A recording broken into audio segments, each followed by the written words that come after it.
Eh bien, bonsoir à tous. Je suis très heureux de vous retrouver ce soir en compagnie du docteur Pierre Maréchal, qui est un praticien qui exerce en libéral dans son cabinet en Alsace, pas très loin de chez nous, pas très loin du laboratoire Krunsera. Et nous allons ce soir traiter d'un sujet pas d'actualité, finalement, parce qu'on en parle de plus en plus, c'est-à-dire que la thématique, c'est les apports du numérique en prothèse adjointe. En l'occurrence, nous allons revoir à la fois le côté du laboratoire et le côté du praticien pour l'utilisation de la caméra dans le cadre de la réalisation de prothèses adjointes amovibles, donc partielles et totales. Voilà, donc je suis très très heureux de faire ce webinaire sur cette thématique-là parce que c'est une thématique qui nous a été énormément demandée. Et c'est vrai qu'aujourd'hui, la technologie nous permet de faire des choses qui sont assez surprenantes et j'espère justement que ça va vous plaire. Voilà, donc encore une fois, merci Pierre d'avoir accepté cette invitation et d'avoir travaillé avec nous sur ces différents cas cliniques que vous allez nous présenter ce soir et surtout nous présenter également votre vécu finalement et votre histoire aussi personnelle par rapport au numérique, à la caméra numérique. Alors, ma première question, j'ai envie de vous poser, c'est finalement, racontez-nous un petit peu comment s'est passée votre arrivée dans le numérique et comment vous êtes équipé, à quel moment, et qu'est-ce qui a fait que finalement vous avez franchi le cap en quelque sorte. Je disais que auparavant, mon prothésiste voulait les empreintes et les scanners. L'énorme avantage numérique est la diminution de toutes les étapes de laboratoire qui accumulent les erreurs, comme les variations dimensionnelles de l'empreinte lors de la coulée du plâtre, les bulles, les tirages. Mhm. J'avais aussi été surpris par l'inquiétude de mon prothésiste à la sortie du confinement qui m'avait posé des questions sur l'affection des empreintes, parce qu'à l'époque, c'était assez chaud, hein. Mhm. Le traitement direct des empreintes via Internet avec un gain de temps considérable, plus de ramassage, tout ça sont des éléments qui m'ont fait beaucoup réfléchir, hein. Mais la principale raison de mon passage est l'extrême précision de ces empreintes face aux techniques traditionnelles. Euh, de toute façon, tous les laboratoires s'y mettent et les dentistes n'auront plus trop le choix. Autrefois, les cabinets les laboratoires de prothèses étaient pleins de plâtre. À l'heure actuelle, beaucoup de laboratoires de prothèses vont marcher sur la moquette, hein. Absolument. Alors, diapo suivante, justement, on, on reprend en quelque sorte votre présentation sur l'avantage du numérique. Si je résume, c'est que vous parlez finalement d'un gain de temps, clairement, parce que Ouais. grâce au numérique, vous gagnez des séances, vous gagnez de la précision, donc aussi des séances, des remakes que vous n'avez pas à faire. C'est ce que vous nous partagez comme expérience. Et puis, évidemment, une image positive au niveau du cabinet et donc un gain économique forcément, vu que les séances sont raccourcies ou le nombre de séances a diminué. Voilà. Alors, c'est Donc, vrai que nous, au niveau du laboratoire, c'est vrai on a aussi forcément un gain de temps, en particulier au niveau du transport, c'est évident. On a un gain de précision, c'est tout le principe même de la conception, fabrication assistée par ordinateur. Et on arrive donc à s'adapter en fonction de la situation clinique. Donc ça, c'est vrai que c'est très intéressant pour nous au niveau du laboratoire. Et puis enfin, on a des échanges qui sont quand même nettement facilités. Donc nous, au laboratoire Cronseram, le numérique, ça fait plus de 15 ans qu'on est vraiment dessus. Et je me rends compte en discutant avec vous, parce que ça faisait pas très longtemps finalement que vous êtes équipé, hein. Ça fait 2 ans, c'est ça? Et vous deux êtes ans et déjà extrêmement à un an de l'aise pratique. avec la caméra. Ouais, 2 ans et un an de pratique.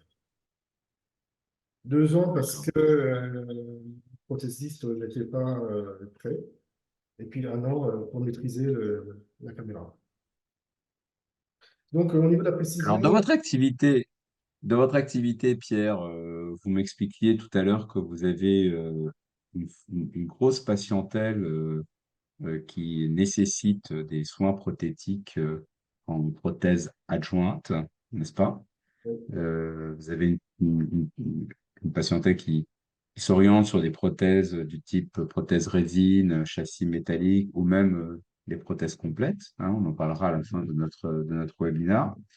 Aujourd'hui, toutes les personnes qui se présentent à votre cabinet et qui nécessitent d'être appareillées, vous faites tout avec la caméra, dans tous je, les cas de figure. je fais quasiment tous les cas de figure, Ah oui, à part les complets haut bas chez les nouveaux porteurs de prothèses. ok. Ok. Et Il faut pas ça fait combien de temps? Ça fait ça combien fait de temps? 1 an, C'est 2 ans à 2 peu ans, près. Vous êtes équipé. et vous êtes satisfait du résultat. C'est-à-dire vous êtes le résultat est même meilleur que ce que vous aviez Le l'habitude résultat de est recevoir en prothèse imperformable par rapport conventionnelle, à avant. en empreinte conventionnelle.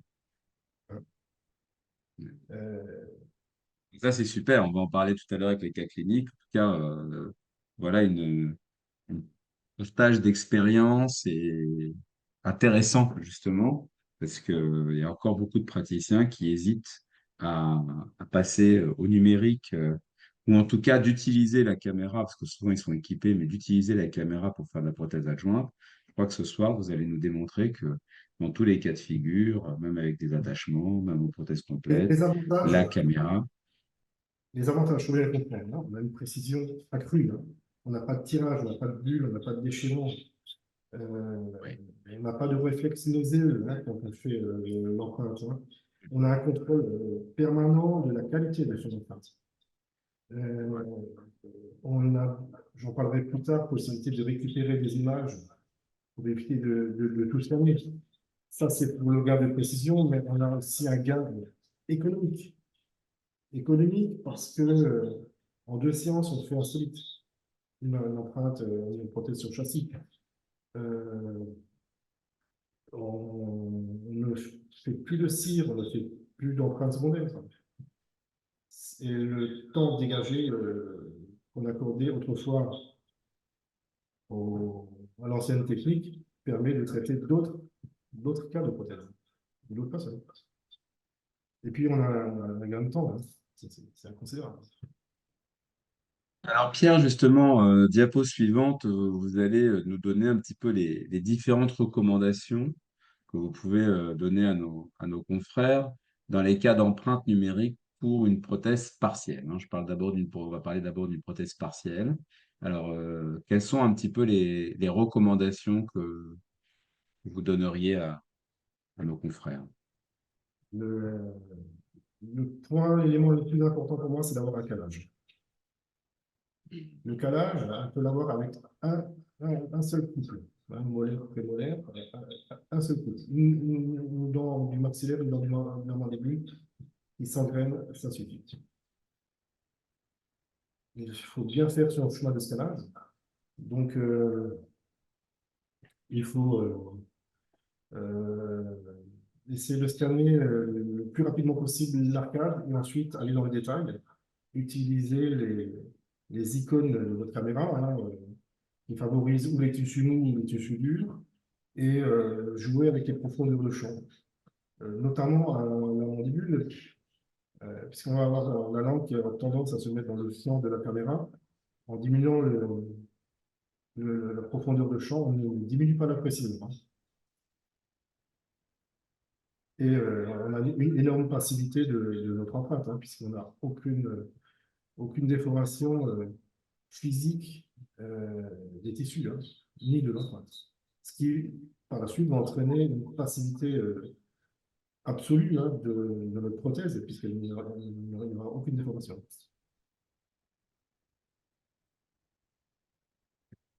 Très bien. C'est très clair. Je vous remercie. On comprend que le point de calage est très important.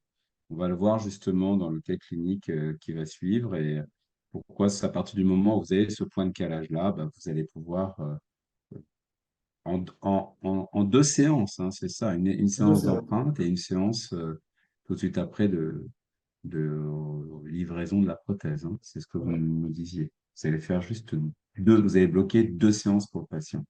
Alors, vous pouvez nous expliquer justement ce premier cas clinique que vous nous avez préparé. Donc, c'est une C'est prothèse une adjointe résine, hein, classique, hein. voilà, prothèse classique, résine, chez une personne qui présente une forte facette d'abrasion, hein, une densation bilatérale postérieure. Mais on peut noter Mhm. que nous avons un calage, même minime, hein, au niveau de la 24 et de la 34, ce qui a Mhm. suffi à nous faire notre délai. Donc, je fais l'empreinte de façon classique, hein, on le voit sur la photo de gauche. La photo du milieu, on voit que le prothésiste a modélisé le crochet pour le mettre euh, bien sur la ligne de plus grand contour. Et vous voyez sur la photo de droite la modélisation de la prothèse résine en occlusion. Oui. Donc, cette 24 va suffire pour retrouver l'occlusion et Cette vous allez 24, elle va pouvoir suffire. enregistrer cette occlusion. Tout à fait, parce que le patient ayant un certain âge, il n'était pas question de lui remonter sa DV, hein. Il est en zone de confort. Mhm. Euh, alors, si on est puriste, on va dire qu'il faut refaire des couronnes sur toutes les dents et remonter la DV. Ce n'était pas le but. Il voulait une prothèse une nouvelle prothèse qui remplace l'ancienne prothèse qui n'était plus adaptée. On en parlera Très bien. après euh, des DV. Est-ce qu'on doit la remonter ou pas? On le verra plus tard quand on aura fait tous les cas. Ce sera plus clair. Oui. Ok, alors donc on comprend que sur ce premier cas clinique, finalement, pour une prothèse 8 dents, si je ne me trompe pas, eh bien, en résine, vous avez reçu votre patient une première fois, vous lui avez fait une empreinte numérique. Vous avez numérisé les arcades maxillaires et mandibulaires, Tout à fait. les tissus durs et les tissus mous, évidemment. Sur les zones édentées, vous expliquiez que il suffit, vous êtes guidé par la caméra, sinon vous pouvez mettre un petit peu de digue liquide, hein, c'est ça, pour pouvoir Voilà. que le flux soit enregistré complètement. Et puis après, vous matchez les deux sur l'occlusion grâce à ce contact qu'on a sur la dent numéro 24, donc ça c'est bien. Alors, Et protocole vous très avez simple. envoyé le fichier. Protocole très simple. Scannage du maxillaire, scannage de l'arcade mandibulaire. Oui. Je n'ai pas eu besoin de poudrer là, hein. Pas de cire, pas de porte-empreinte secondaire, pas de silicone. La séance d'après, la prothèse est arrivée. Et oui, élément important, quand on fait une empreinte sur un modèle numérique, on est beaucoup moins confronté au phénomène des contre-dépouilles au niveau des selles qu'avec une empreinte Mhm. classique. Parce que votre empreinte, elle va être imprimée et que le prothésiste va réaliser la prothèse et il n'ira jamais faire la prothèse dans une zone de contre-dépouille.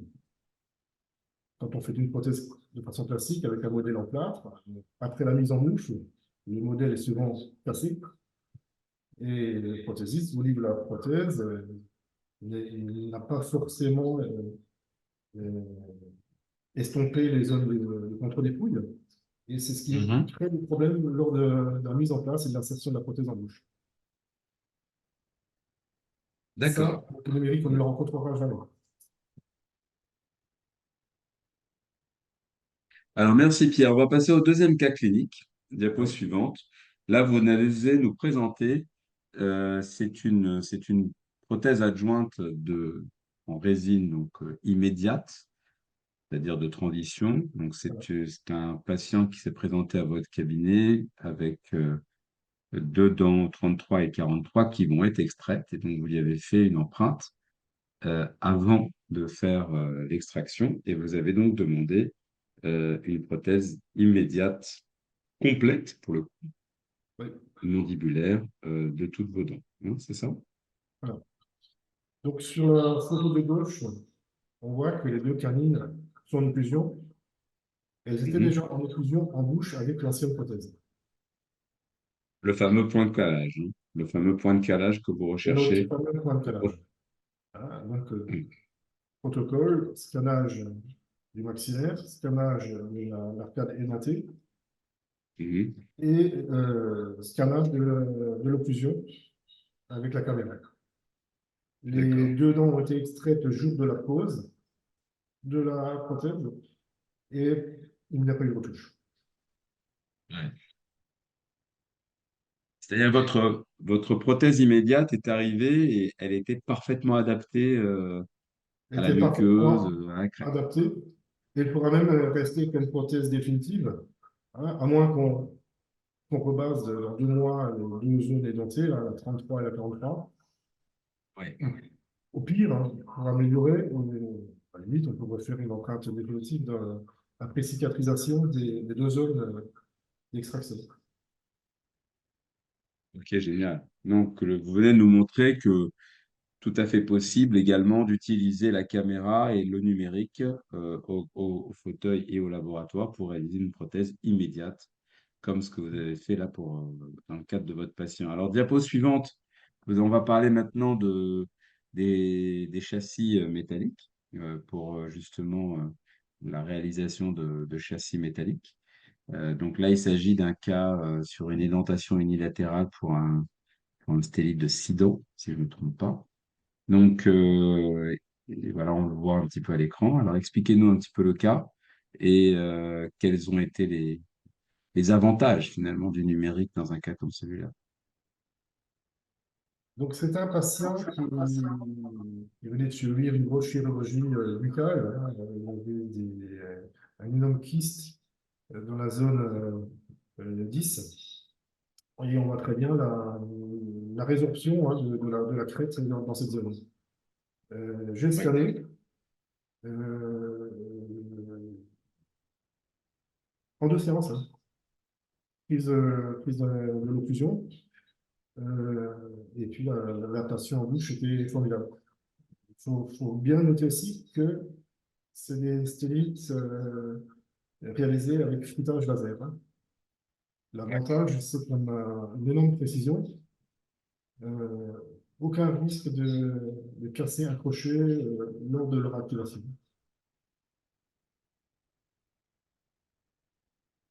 Oui, parce que la fatigue du métal dans le cadre du frittage laser, elle, elle ne se détecte pas avec le temps. Donc, en fait, notre métal notre alliage du châssis métallique ne bougera pas sur les années. Donc, on n'aura pas cet effet de desserrage de crochet qui arrive en général au bout de 6 7 mois chez nos patients. Là, pour le coup, c'est le frittage laser a une fatigabilité nettement moins importante que ce qu'on a sur la technique de coulée. Donc ça, c'est vrai que c'est un super avantage.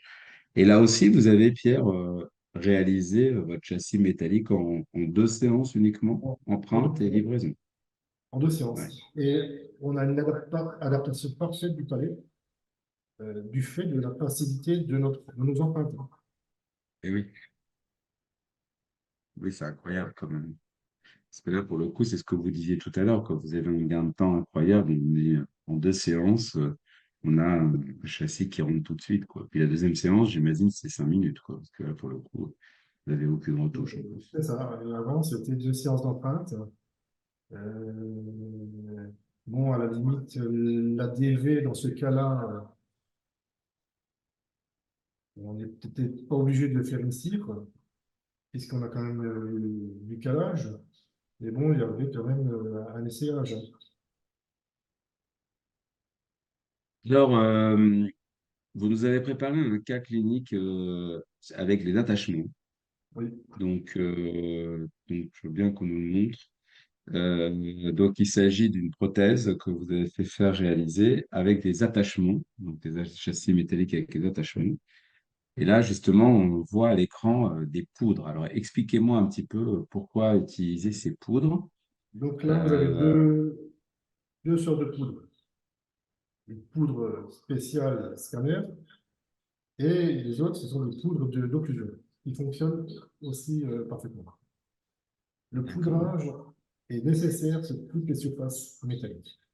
Donc, si Mhm. vous scannez une bouche où il y a des couronnes métalliques, des couronnes céramiques avec des fraisages métalliques, des attachements, ou des contres où il y a des stiltoplasts, scanner toutes les parties métalliques. Si maintenant il y a un contre, je vous conseille de scanner le stélite en dehors de la bouche, de le mettre en bouche et de parfaire le scannage, le poudrage. Mais scanner. Le fait de scanner, le fait de poudrer aussi, on peut aussi poudrer des zones édentées, hein. Ça facilite la numérisation des zones édentées, hein. Quand on a une vaste zone édentée, on poudre un peu et le scannage en est amélioré. D'accord. Donc, La différence, c'est donc les là, poudres. ce qu'on voit à l'écran, ce sont finalement les poudres que vous recommandez, Voilà. soit celles de Vita, soit celles de Bosch, c'est ça, qui sont Voilà. des poudres qui permettent de scanner le métal.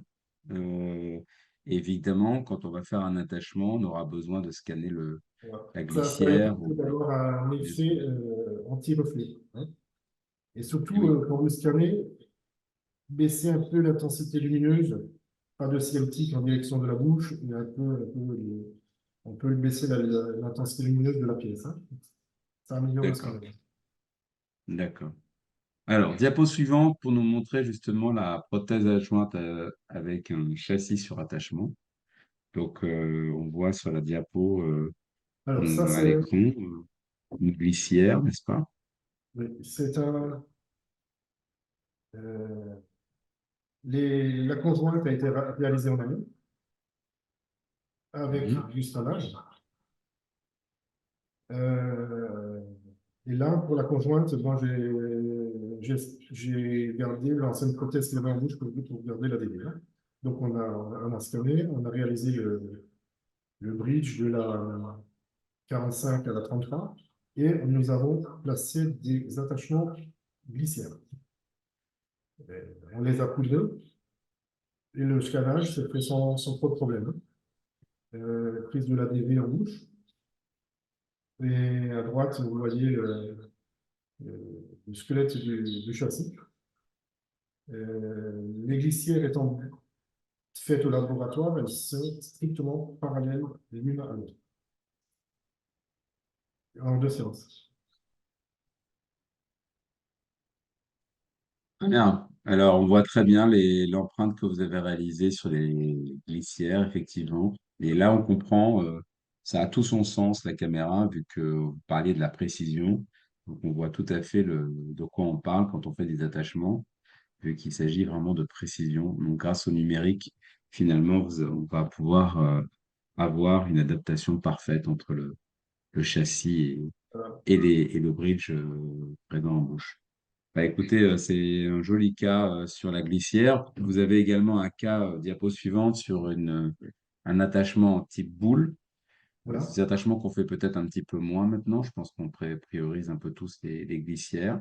Mais vous avez aussi une belle indication. Alors, expliquez-nous un petit peu quel est ce cas-là de cette patiente qui est dentée, où Alors, en finalement, effet, la glissière est mon attachement préféré, à condition d'avoir la hauteur, hein.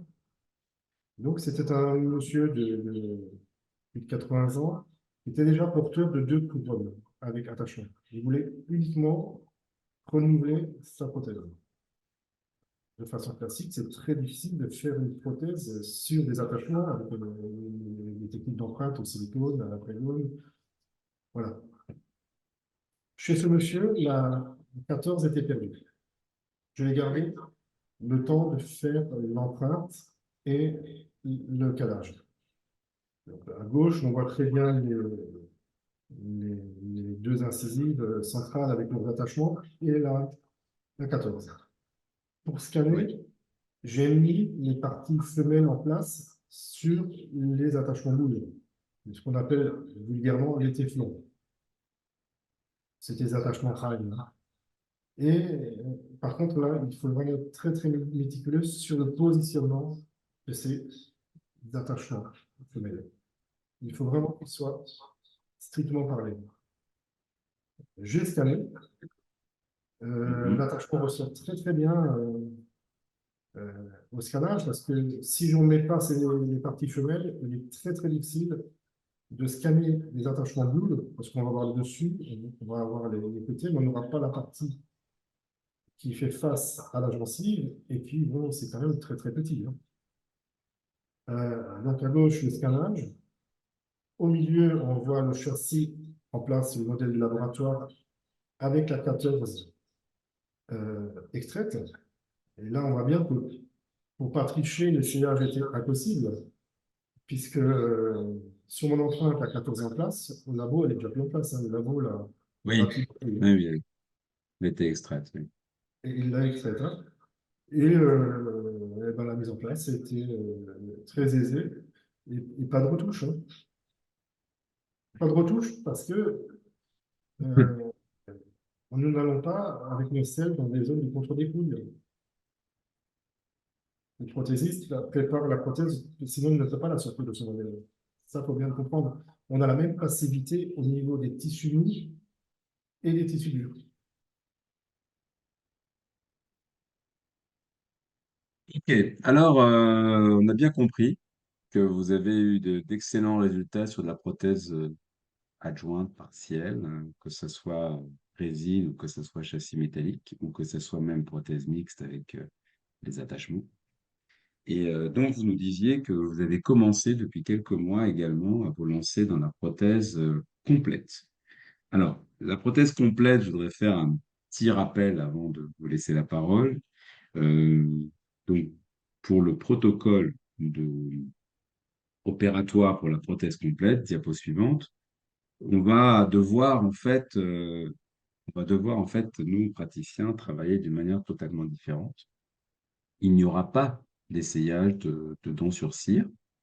C'est pas comme ça qu'on va fonctionner. En fait, le laboratoire va nous imprimer ce qu'on appelle un monobloc et qui est en fait une sorte de maquette de la prothèse définitive et qui va nous permettre sur ce monobloc de réaliser nous-mêmes les modifications éventuelles, c'est-à-dire rallonger ou raccourcir les dents, jouer avec les animations, retravailler la DV si on a besoin de la retravailler en bouche, vérifier la ligne de sourire, le corridor, etc., etc. Donc, on va vous le montrer tout à l'heure, mais on est sur une méthode totalement différente. Et c'est vrai que la prothèse complète, puis on aura deux cas de figure qui vont se présenter dans nos cabinets. Le premier cas de figure, c'est un patient qui est déjà appareillé. Et puis le deuxième cas de figure, c'est un patient qui n'est pas appareillé et qu'il faut appareiller. Donc, on n'aura pas exactement le même protocole opératoire. Et dans le cas d'un patient qui est déjà appareillé, c'est quand même une partie de nos patients qui se présentent et ils veulent changer leur prothèse, eh bien, la caméra optique va vous permettre de faire une empreinte tout simplement de son appareil, on va faire une copie denture et le laboratoire va partir de ce qu'il a en bouche. Et après, on va pouvoir réaliser un appareil définitif à partir de ce qu'il a en bouche et nous, on va l'améliorer en particulier au niveau de l'adaptation. L'avantage qu'on a, nous, en tant que praticiens, pour réaliser cette méthode-là, donc en prothèse complète en numérique, c'est que en plus du temps, le docteur Maréchal va nous l'expliquer tout à l'heure, ça va nous permettre aussi de pouvoir réaliser un duplicata immédiat. C'est-à-dire que si nos patients sont souvent des pensionnaires dans les maisons de retraite, perdent leur appareil, eh bien, il suffira d'appuyer sur un bouton, j'ai envie de dire, pour réimprimer exactement le même appareil qu'il avait.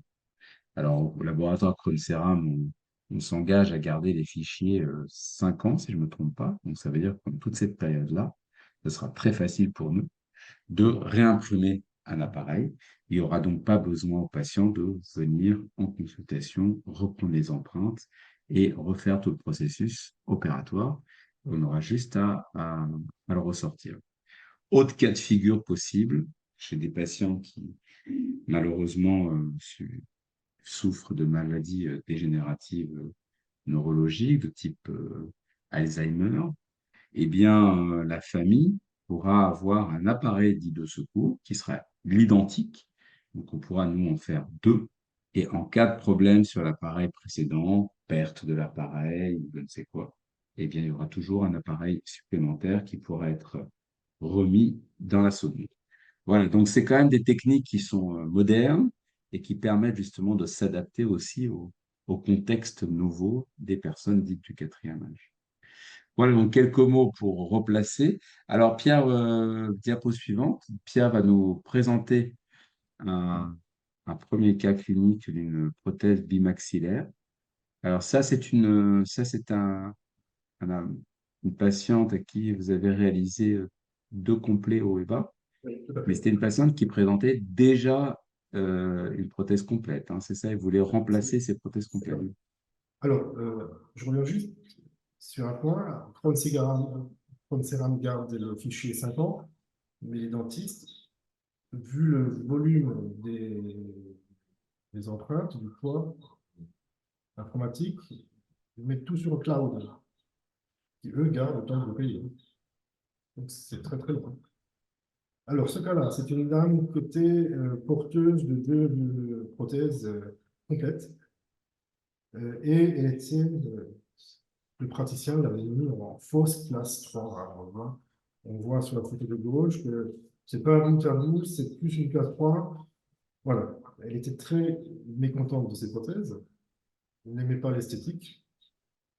Donc, dans un premier temps, j'ai rebasé les prothèses.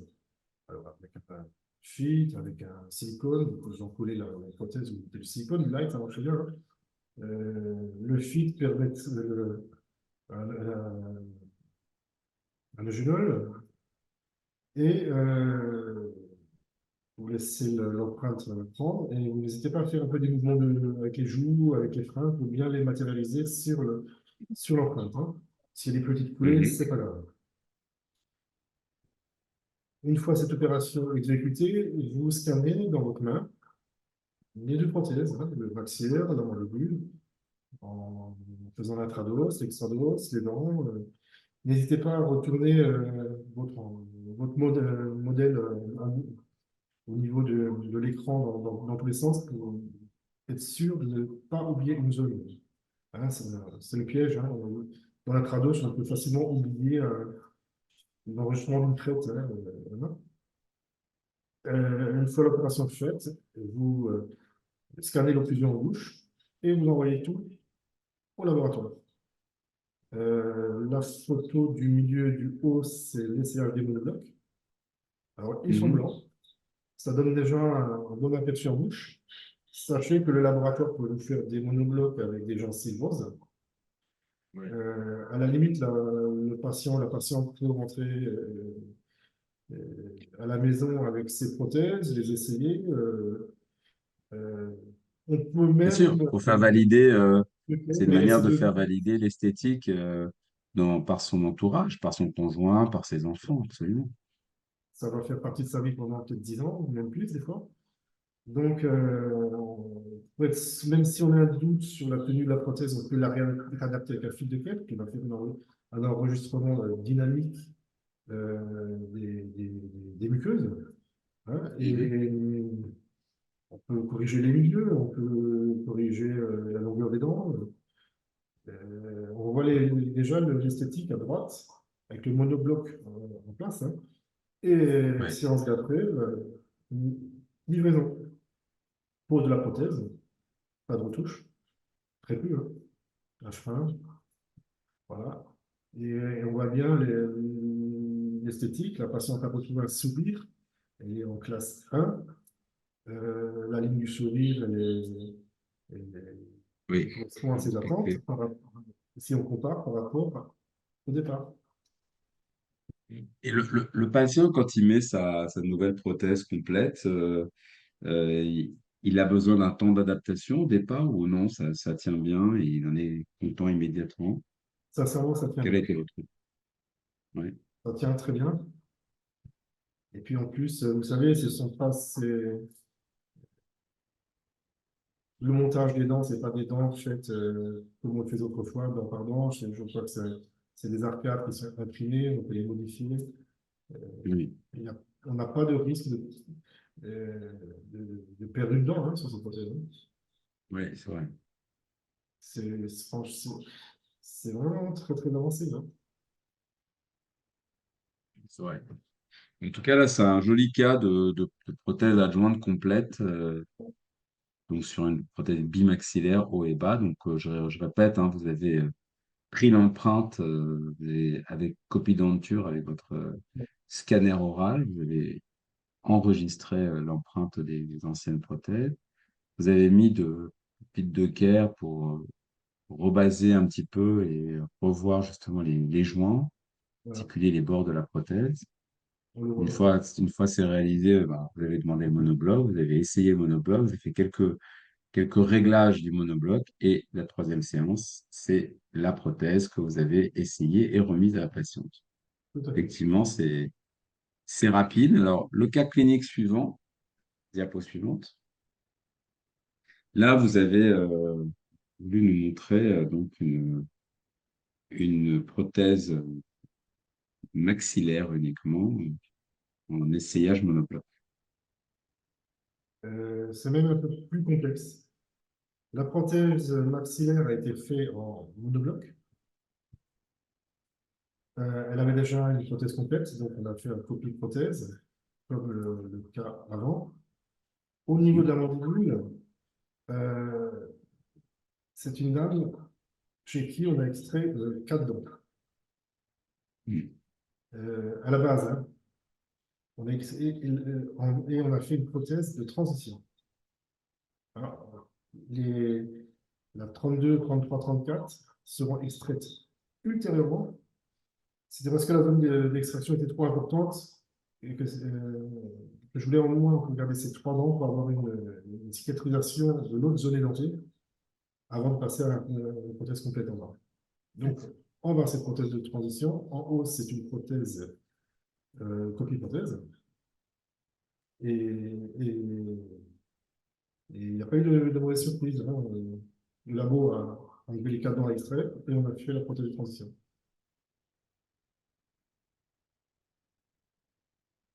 Ok. En- en- Ben, le cas en tout cas est beau et on voit que apparemment vous gagnez du temps, vous êtes sur la précision, les patients sont contents. en- Alors le dernier cas clinique que vous nous avez proposé, c'est diapo suivante. Alors c'est donc une prothèse adjointe complète en monobloc. Alors là c'est quelque chose de récent justement et j'ai bien aimé ce cas-là parce que vous allez nous l'expliquer en plus en détail, mais ben, quand le monobloc est arrivé, bah, il n'allait pas bien, c'est ça? Ça n'allait pas bien. Alors, je n'ai pas compris pourquoi ça n'a pas marché. On voit très bien que l'occlusion est pas bonne. Hein. Oui, Et là, c'est j'ai la fait diapo inférieure en bas à gauche, hein. Mhm. en bas à gauche. Et là, j'ai fait une très grosse erreur de débutant. C'est que j'ai mis un silicone d'occlusion sur les monoblocs. C'est un monobloc haut et bas. Et le laboratoire m'a corrigé les prothèses en finition directe. Et on les a posées. Et vous voyez que l'occlusion est parfaitement conservée, que la ligne des milieux est pile poil. Et Oui, l'erreur de débutant que respecté. j'ai fait, c'est que j'aurais Mhm. pu faire la correction de la DV en bouche avec la caméra au lieu de la faire avec un silicone d'occlusion. Peut-être parce que j'ai pas eu trop confiance en moi, mais franchement, j'ai pas pensé. Mais j'aurais pu le faire et puis c'était réglé directement. Mais Oui, on déjà, c'est une technique regarde, qui est toute nouvelle, hein, Pierre. C'est prothèse complète, ça fait pas longtemps qu'on le fait. Mais je trouve que finalement, en reprenant votre occlusion avec un silicone d'occlusion, ben là, vous avez réceptionné un deuxième monobloc, c'est ce qu'on voit dans la diapo du milieu. Et là, le deuxième monobloc, par contre, il s'adapte parfaitement, hein. non, c'est pas un deuxième monobloc, c'est une finition directe. C'est 2 photos de la finition Et là, oui, directe. c'est la finition directe. Exact, exact, Ouais. exact. Vous êtes passé directement. Vous n'avez même pas eu besoin de refaire de monobloc. Oui. Il n'y a pas eu un deuxième monobloc. OK. Hein. Vous êtes directement passé en monobloc. Donc, vous aviez vraiment confiance dans le protocole. Vous n'avez même pas, vous avez dit, OK, le premier monobloc va pas. Le Ils vont patient réimprimer avait directement. 1 heure de route, donc on lui a épargné ça. On voit que l'occlusion est un gros problème, hein, c'est un problème majeur, ça. Euh, et finalement, le labo a réussi à le corriger à 100%. J'imagine que, j'imagine que vous avez souhaité enfin, passer directement sur la finition directe. C'était un patient qui peut-être avait du mal à se déplacer ou était assez loin du cabinet, donc il voulait Il essayer de était assez gagner loin une du cabinet. séance. Ouais. Oui, bah alors, et là, on voit que le résultat final, il est incroyable. Donc, ça veut dire qu'on peut avoir confiance finalement au numérique et même on doit avoir confiance au numérique pour pouvoir avoir des prothèses Avec le qui numérique, finalement, en finition directe, sortiront très, très on bien. peut faire passer dans Alors, l'inspection le même shot. On peut, c'est le but, hein, c'est d'aller le plus loin possible, de repousser les limites qu'on avait avant. ouais, Euh, mais c'est incroyable. Rappelez-vous ce que je vous ai dit au départ, hein, on a quand même un avantage économique avec le nouvelle disposition Sûr, avec le reste à charge zéro. bien Beaucoup de sûr, confrères ont perdu pas mal d'argent dans la prothèse, hein. Et, et le fait de limiter le coût, hein, des taux d'empreinte et surtout dégager des séances de travail pour d'autres patients, c'est pas négligeable, hein. bien sûr. Bien sûr, mais bah, c'est aussi pour ça que la recherche et développement a travaillé très très rapidement ces dernières années. Je ne vous cache pas, c'est pour pouvoir sortir des produits qui soient rentables économiquement pour les praticiens conformément à la nouvelle nomenclature. Et ça Alors, donne. diapo suivante, on arrive donc à la fin de notre échange. Ça fait déjà 45 minutes. Je vais vous reprendre très rapidement ce que je vous disais tout à l'heure, donc au niveau du protocole d'essayage du monobloc. Donc, vous voyez sur la diapositive en bas à gauche, eh bien, on va essayer notre monobloc qui est donc imprimé et voire même on va le rebaser avec à mon avis, c'est un oxyde de zinc, là, donc pour retravailler un petit peu les bords. La diapo du milieu, c'est important, ce sont les corrections et les validations qu'on doit faire obligatoirement avant d'imprimer la prothèse définitive. Donc, bien regarder la ligne du milieu en particulier. Et puis, la longueur des dents, la hauteur dans gingival au port libre, de manière à ce que ça soit bien conforme au niveau de l'esthétique. Voilà, alors après ça, diapo suivante, à nous donc de régler l'occlusion, bien entendu, et l'animation si besoin, c'est-à-dire éventuellement faire une incisive latérale un peu en rotation, une canine un peu rentrée. Ça, c'est l'animation comme on l'entend. Donc, nous, on va régler l'occlusion, on va meuler directement ce monobloc s'il y a des zones qui sont sur charge occlusale.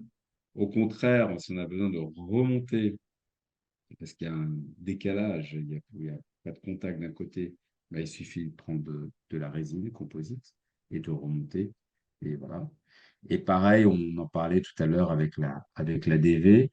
Le docteur Pierre Maréchal, il a bien raison, j'ai envie de dire. Il reste sur une dimension verticale, pardon, de confort, ou en tout cas une dimension verticale acquise par le patient. Et donc, il va essayer de laisser le patient dans cette même DV. Mais pour les praticiens qui souhaitent remonter la DV, par exemple, bah, ce sera tout à fait possible, en particulier à ce stade-là, du stade du bloc, du monobloc, où vous pourrez remonter la DV en rajoutant du composite sur les zones postérieures, par exemple. Alors, cher Pierre, en termes de conclusion, diapo suivante, qu'est-ce que vous pourriez nous dire? Qu'est-ce que vous pourriez dire à nos praticiens qui nous écoutent ou qui nous écouteront dans le futur, parce qu'on sera en replay après. Une fois l'apprentissage acquis, ça va être difficile de revenir en arrière. Euh, que c'est pas plus compliqué de faire de l'adjointe en numérique que de la conjointe. On a tous vu la facilité de faire des innés et faire des couronnes euh, avec une caméra d'empreinte numérique, on a les mêmes résultats au niveau de la jointe. Il reste encore des limites à atteindre, hein, c'est pour les nouveaux porteurs de prothèses. Mais comme dit, je vais essayer de faire des cires d'occlusion ouverte au niveau antérieur, pour rendre l'occlusion au niveau postérieur, ce qui me permettra après de scanner les deux maxillaires ensemble, peut-être en mettant comme des petits repères avec un composite flow sur les muqueuses Mhm. ou de la digue liquide, hein. Mhm. Et faut se lancer, quoi. Mais le monobloc est vraiment un grand pas. Un grand pas. Bah, écoutez, Pierre, merci beaucoup pour cet échange, cette petite heure qu'on vient de passer ensemble. Ça m'a fait plaisir. Merci encore pour le temps que vous avez passé pour iconographier et pour ce plaisir du partage, parce que c'est ce qui vous caractérise finalement. Vous prenez, faites partie de ces praticiens qui aiment partager leur expérience, leurs connaissances. Et on voit bien que c'est reproductible, ça donne vraiment envie d'en faire. En tout cas, pour des praticiens qui sont un petit peu frileux à utiliser la caméra quand il y a un patient qui se présente au cabinet pour de l'adjointe, je pense que là, ça renforce l'idée qu'effectivement, on peut maintenant être autant à l'aise en conjointe qu'en adjointe avec la caméra. Voilà, on vient de recevoir un message d'un de nos confrères qui écrivait Merci Pierre, je vous transmets le message. Merci Pierre, ça donne envie. Voilà. Donc, je crois que c'est ouais, je crois que c'est un beau mot de conclusion que nous a laissé notre confrère. Je pense qu'on va terminer ce webinaire sur ces beaux mots et pas besoin d'en rajouter. Effectivement, vous avez su nous donner envie de faire voilà, c'est de faire ce pas finalement dans le numérique et aller finalement l'utilisation des caméras aujourd'hui dans tous les cas de figure. Voilà, en tout cas, c'était un plaisir, franchement, de préparer ce webinaire. C'est beaucoup de temps qu'on a fait ensemble. Encore une fois, merci. Ça, c'est beaucoup de temps que vous nous avez accordé. Mais je crois que le résultat, il est intéressant. Je pense que les praticiens, ont appris beaucoup de choses, ce soir. Et vous avez su, par ces 5-6 cas cliniques, les convaincre finalement, de balayer toute la prothèse amovible et on a su les convaincre pour pouvoir continuer et avancer dans le numérique. Merci en tout cas à vous tous de nous avoir écoutés et comme d'habitude, si vous avez des questions après le webinaire, bah, vous aurez toujours la possibilité de nous envoyer un petit mail ou de nous écrire sur notre page Facebook. On se fera un plaisir, moi-même, me ferai un plaisir de vous répondre personnellement et éventuellement de transmettre donc à notre invité, Pierre, vos questions et je pense qu'il se fera une joie également de vous répondre. Merci à tous. Je vous souhaite une très bonne soirée. Et puis, à bientôt. On se retrouvera sûrement au prochain trimestre pour une prochaine thématique, un prochain webinaire. Merci et bonne soirée. Merci Pierre. Merci. À bientôt. Bonsoir. Bonsoir à tous. À toutes.